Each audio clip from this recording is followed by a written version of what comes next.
tips sa mga baguhan na pagkatapos ng wiring, pagkatapos ng connection natin sa switch, mga socket at mga outlet, so meron tayong paraan na malalaman na pwede natin maiwasan yung shortage ng linya natin. So pagkatapos natin mag-wiring, hindi muna natin i-on yung circuit breaker. Check muna natin yung linya, baka may shortage. At pwede rin natin ma-check dito na functional ba yung mga ilaw at mga outlet natin. So kailangan guys, sa pag-check natin ng resistance dito or continuity, kailangan naka-on lahat yung mga switch para malaman natin kung may shortage yung linya. So kailangan walang mga ilaw yan para maiwasan na magkaroon ng resistance. Kung may ilaw nilagay natin, kailangan wala talaga.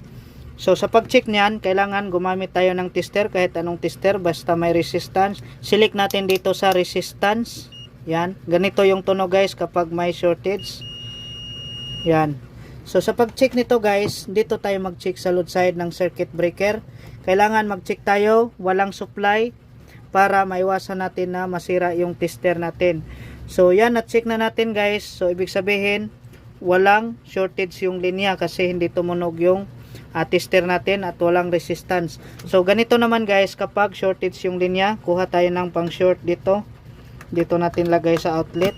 Yan.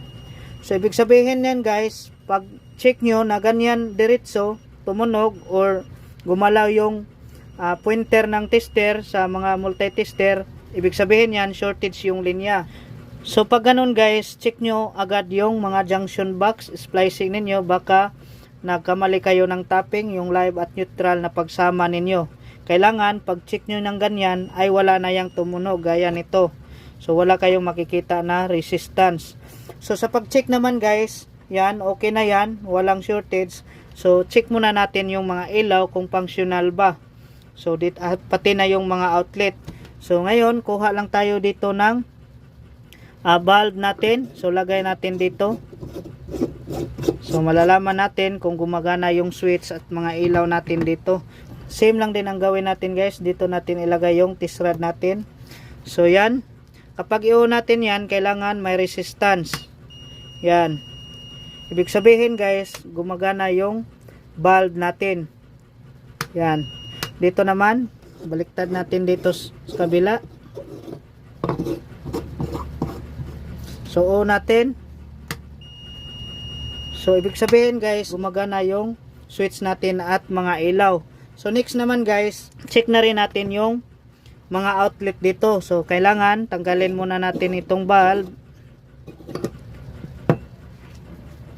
So kailangan gamit tayo dito ng pang shortage natin kasi malalaman natin dito kung gumagana yung mga outlet natin. So dito tayo, isa-isahin natin guys.